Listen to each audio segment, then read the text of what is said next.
Hey there, guys. So, as you know, we don't really have any content in Brave Exvius. So, what do I do when we have no content to make videos about?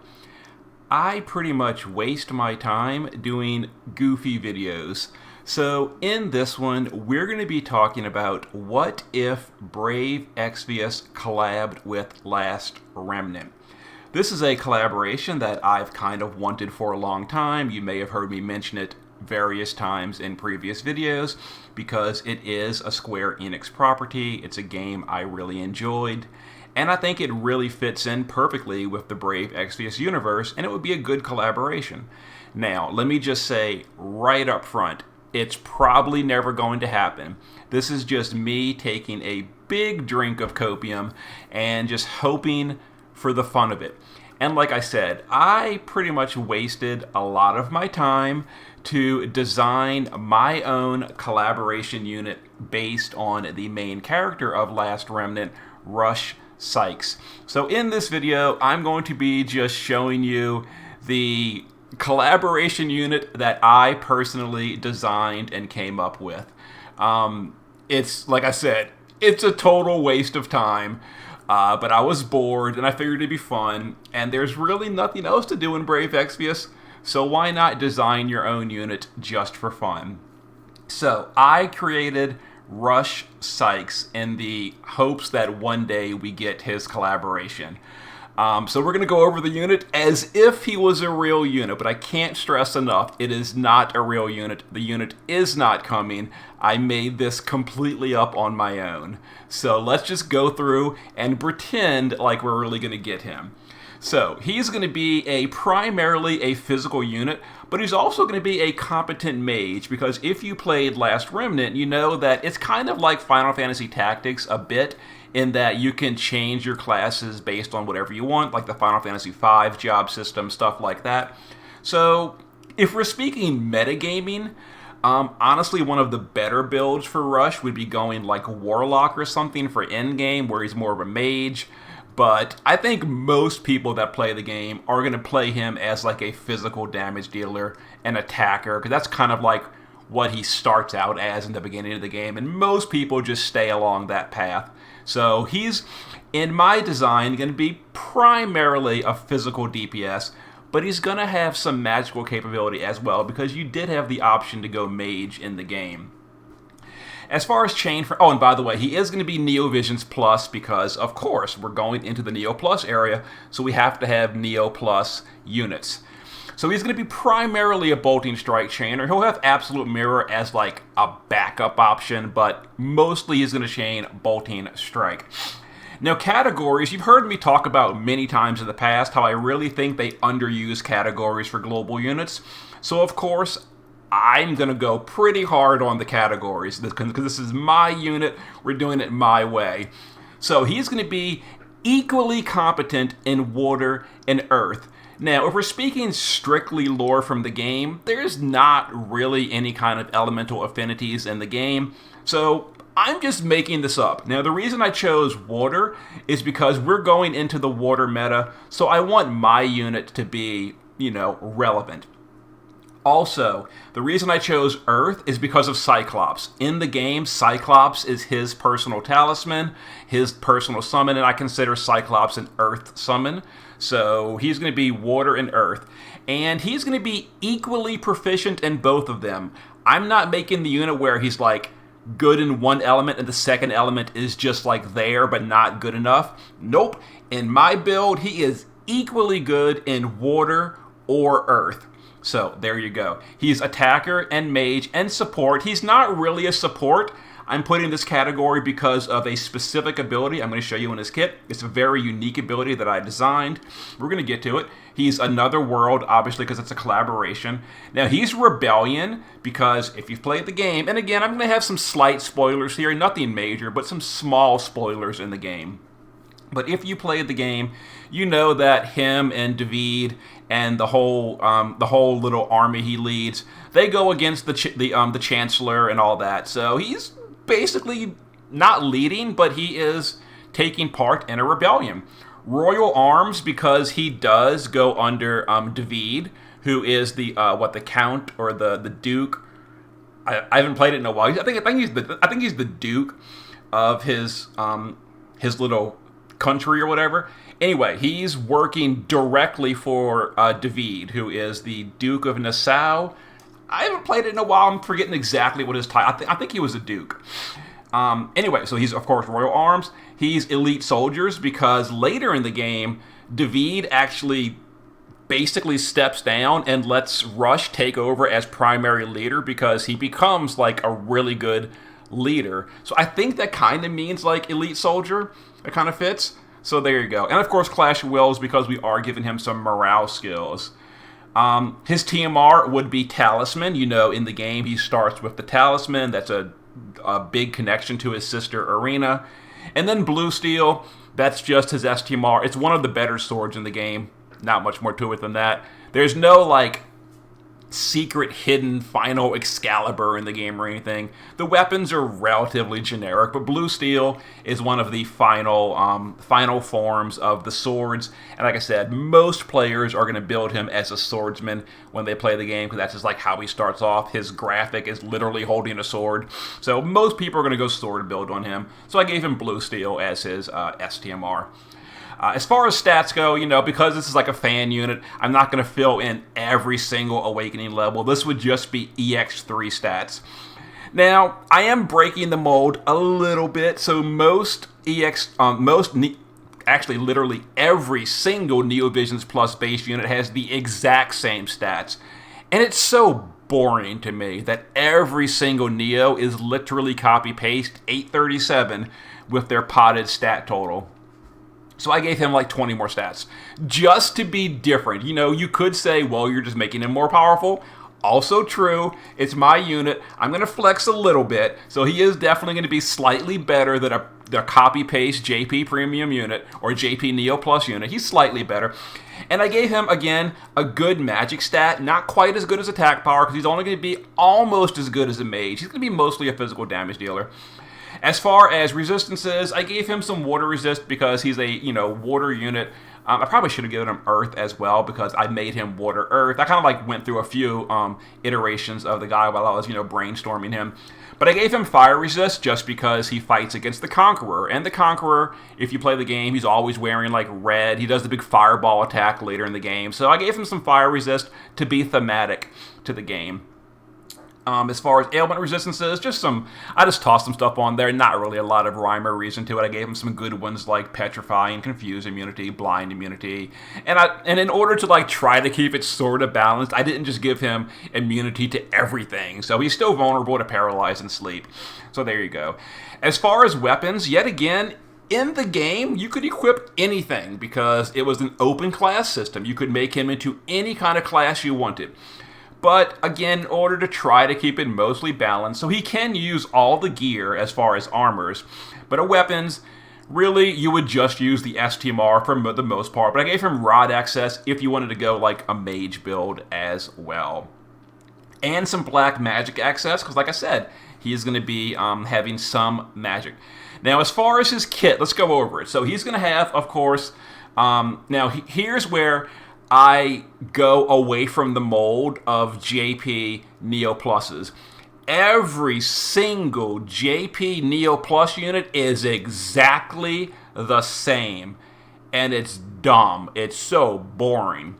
So I decided to do a little bit differently. So my unit is still going to have the 150 Amplify. No JP Neo Plus has the 150 Amplify. So this would be, you could argue, overpowered. I don't care. I think it's the way it should be done. I don't like the way we've had 150 amps for 3 years, and then they all of a sudden just jump back to no Amplify. It's so stupid. I don't like that. So we're going to keep the 150 Amplify, but of course we're also going to make it water and earth. So you can go either direction. You can put him on a water team or an earth team, and it'll be equally proficient. We're not doing the stupidity like Aya Brea, where she's fire and earth, but not really. She's really only fire. No, he can be water or earth, equally powerful. No penalty if you want to go one of the other directions. Now, I did still give him the Neo Plus LB damage boost, but in order to try to rein it in a little bit, we're not going the 500.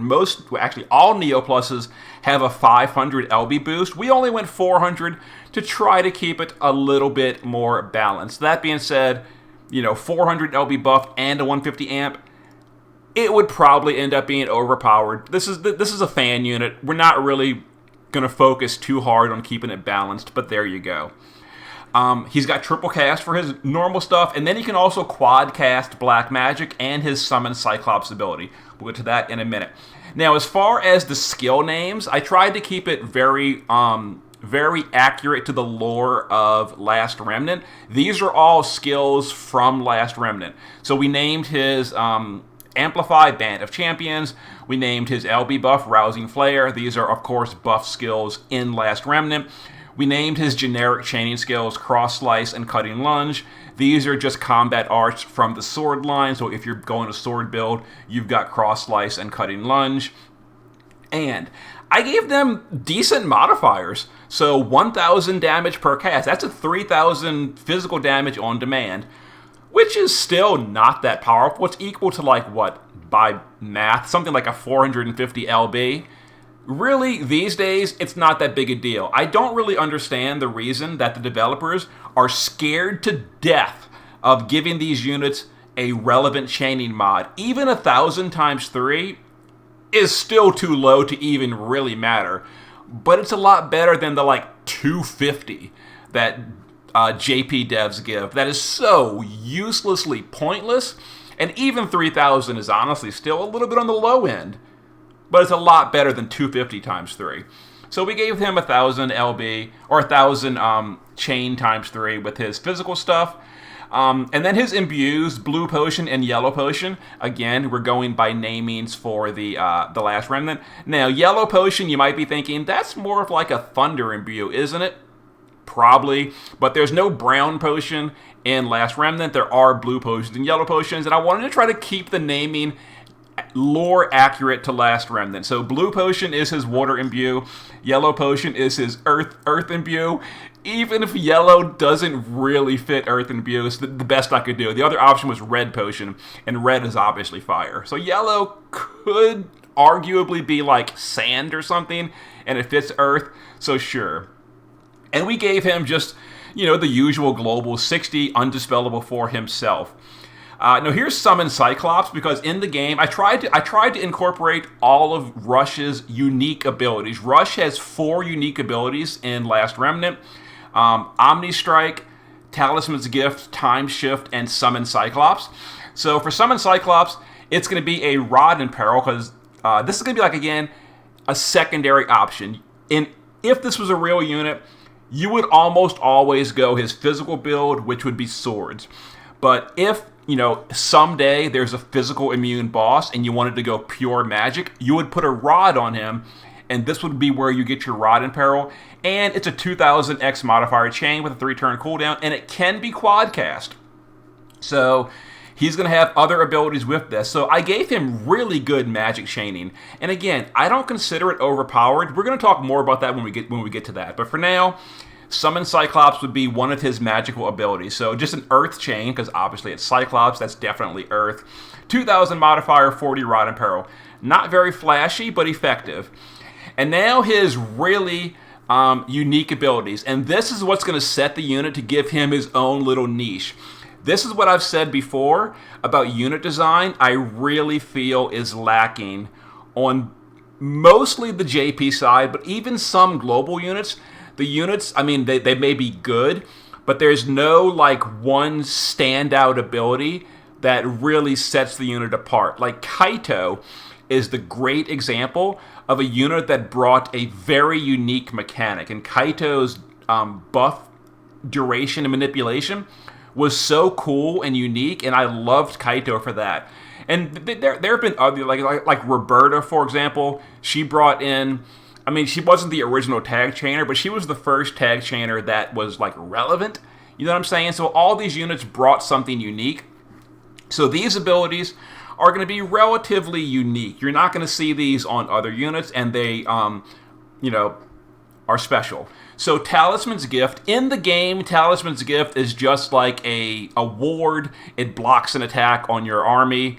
So I kind of took that theme and you could argue made it overpowered.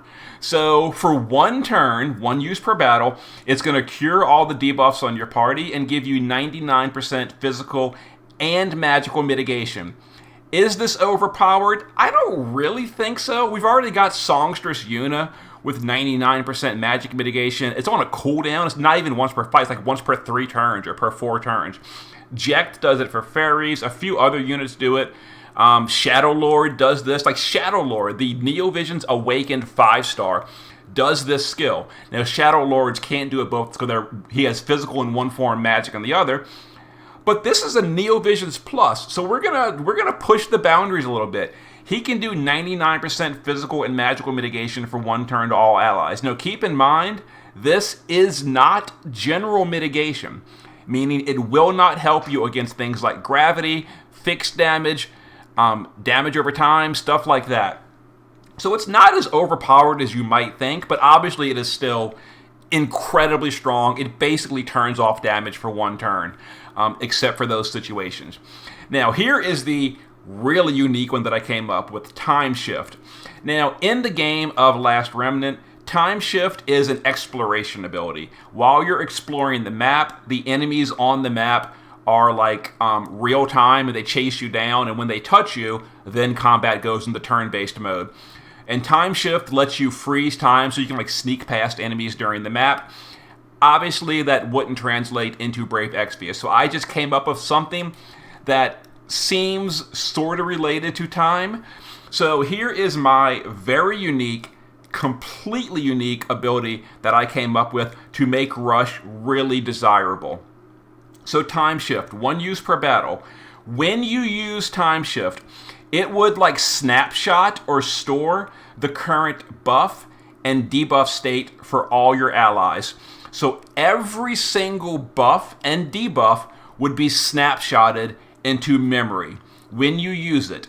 Then on the next turn, it will reset your buffs and debuffs exactly as they were. Meaning, if your party, let's say you're using Rush on a party with, I don't know, Hayo, and Hayo does his 150 amplify on the previous turn, and let's say your whole party got dispelled at the end of that turn. At the start of the next turn, Time Shift would reapply all the buffs exactly as they were. So it would reapply Hayo's 150 amplify only to himself. This is not a buff sharing. This is just resetting the status of the buffs as they were the turn previous. And then after the next turn, it'll do it again. So basically what this means for Clash of Wills, you could, let's say you're bursting on turn 5 on Clash of Wills. So on turn 4, you would, with Rush, you would use his Band of Champions for his 150 amp. You would do his LB damage buff, and then you would, his third skill on setup would be Time Shift. And you would do this as the last action of that turn. The whole party would do their setup. Then, if the boss dispelled you on turn 5, it wouldn't matter because this would reapply all the buffs on the next turn. Even though you got dispelled, they're saved in memory. Then they would get reapplied on the next turn. You could do your burst.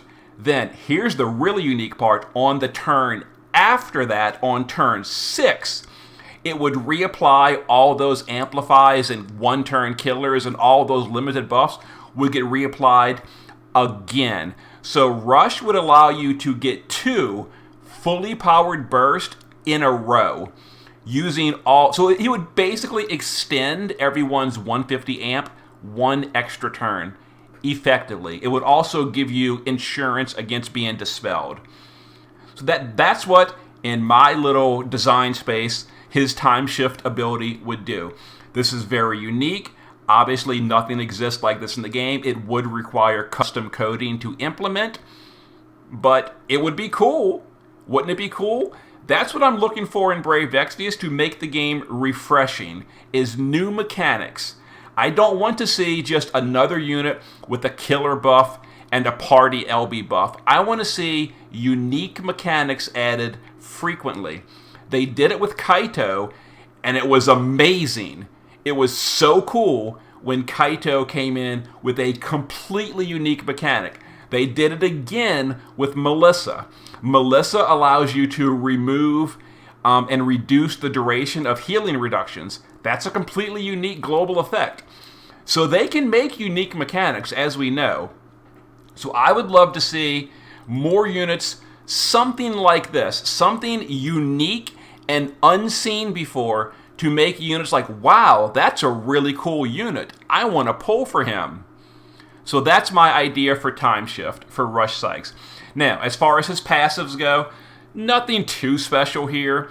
So at EX2, he would auto-cast Flank Attack. Now, this is mostly a convenience thing. Flank Attack would be on turn 1 only. This is basically so you can use him as like an OTK unit in farming content. That's all it is. So it would automatically imperil enemies to water and earth. It would automatically imbue him for 1 turn to water and earth. It would amplify him for 1 turn by 80%, just for OTK purposes. It would give him an LB buff, and it would fill his LB gauge. That's just so, again, Flank Attack is literally intended as a convenience mechanic. And if you don't want to burst on turn 1, whatever. His LB gauge is filled for you. There you go. Other than that, it's just usual stuff. So passive fills. So this is going to be something else. So increase ability modifier 960 times to Water and Stonega. Let's pop down here to his magical spells. We gave him Watera, Wartega, Stonera, and Stonega plus 3. So by default, they're either 40 or 72 modifier. This passive will make them 1000 modifier. So if you quad cast, you can do 3 cast of, for example, 3 cast of Stonera, and then a summon Cyclops for a 5000 modifier magical attack every 3 turns. Now again, you might be saying 5,000 modifier, that's really high. No, it's not. Not really. We already have like Genesis and Tyvis doing 7,000 modifier with Meteor. So I don't really see the problem with a Neo Plus unit doing a 5,000 modifier every 3rd turn. That seems fine to me, and it's still weaker than his LB. We haven't gotten there yet. It's still weaker than his SLB. So, but yeah, I don't see the problem with letting units do competent, not the best, but competent damage on their off turns. I don't see a problem with that. JP units have this issue where their off turns are so bad, you just don't even bother. Because like their normal LB mod is nothing, their chaining skills are like 30 modifier, and they don't do anything. So I don't see a problem with having like an off turn do something like 80% of your good turn. It's good for damage per turn. It's good for Clash of Wills. It's good for trials. So yeah, so we're letting him be a competent magical chainer in his off turns. Chain cap, chain speed, etc. Nothing here. We gave him Omni Killer only 100%.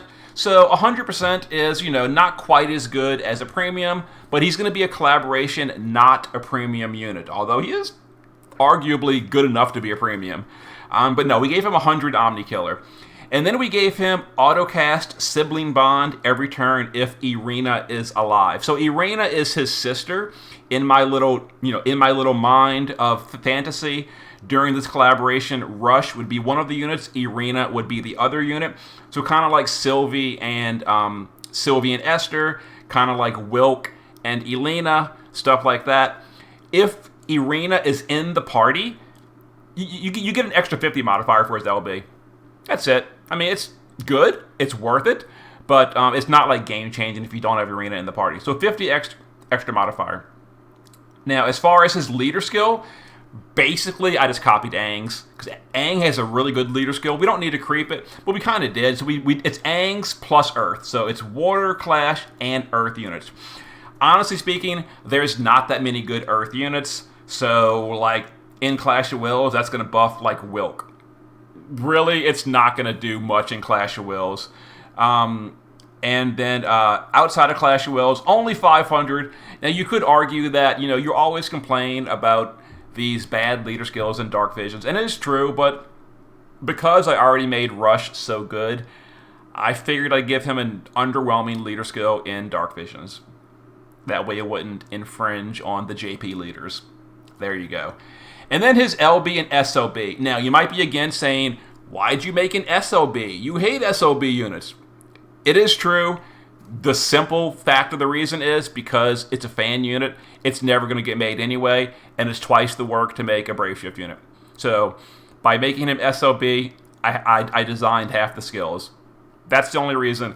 If he was going to be a unit for real, I would absolutely go through the extra work to make him a Brave Shifter. Totally would. But to cut down on my own little fan design, he's SLB. So again, we're using lore-accurate names. So Victory Sweep is one of the best sword arts in the game. And then Omni Strike is obviously Rush's personal, unique super attack. So that's, of course, his best SLB. Sword in Peril, 40%. 730 mod in Dark Visions, and then 930 in Clash of Wills. Now keep in mind, he has no modifier buffs in his kit whatsoever, not counting the little synergy buff with the arena, but he has no active modifier buffs because I hate active modifier buffs. That is one of the worst design decisions that they do in the JP server, and the global server too, and I hate it. They're nothing but a tedious micromanagement stupidity. So he has no modifier buffs. His modifiers are just built in. You're just good to go. You cast the LB and you're good. That is it. So weapon in peril and damage. Now again, I'm trying to keep it sort of somewhat balanced. So I didn't like throw everything at the LB. Like I didn't give it like an LB modifier buff, or an LB damage buff. You know, Elemental and Perils, 89 breaks. Like, I'm trying to keep it sort of balanced. It's just, he's a damage dealer. He's not a breaker. He's not a buffer. Other than this, you know, time shift ability is, well, I guess the mitigation too. But these are like one-off support skills, but he's not a support unit. He is literally just a damage dealer. He's a big boy damage dealer, and that is it. So, if we ever collaborate with Last Remnant, and they decide to give us Rush Sykes, that's what I'm hoping for. I'm hoping we get Rush Sykes. I'm hoping we get his sister Irina, and I'm hoping they make the unit desirable because I really enjoyed this game. I loved it. So, and it's a Square Enix game. It belongs to Square Enix. It would be so easy to collaborate with them. Why can't we do it? Why haven't we done it? I've wanted this for so long. But yeah, so when I'm very, very bored, you get this kind of stuff. I designed a fan unit. It took me maybe half an hour to make. It's not, like, this was not that hard to make, maybe half an hour. So hopefully the global team can get some inspiration or something, because this didn't take very long to make, honestly speaking. Like, I came up with him from just having dinner. I'm like, wouldn't it be cool if I made my own unit? Half an hour later, he's ready to go. So there it is. So maybe the global team can give us some interesting NeoVision pluses that are not just copy-paste every other one like JP. Anyway, I was bored. Hope it was entertaining. See you next time.